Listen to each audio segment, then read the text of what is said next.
So guys, bisitahin natin si Idol Cobra King. Bye! Andito ba si Idol Cobra King? So guys, ito pala guys yung yung bahay ni Cobra King. So nandito pala si Cobra King. Good morning Idol. Ito pala Idol yung yung bahay mo na na simula nang mag-vlog. Ay si Cobra King parang ganyan. Sana all, Idol. Ang ganda ng bahay mo, Idol. Napakasimple mong tao, Idol. Pwede bang masilip, Idol, dito sa loob yung bahay mo? Pwede. Thank you, Idol. Sa mga Idol, ito pala yung bahay ni Cobra King. Pasokin natin, mga Idol.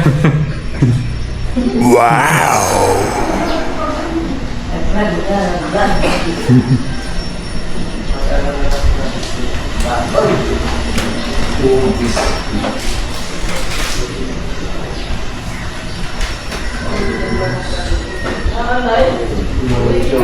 Ang ganda talaga, Idol, ng bahay mo.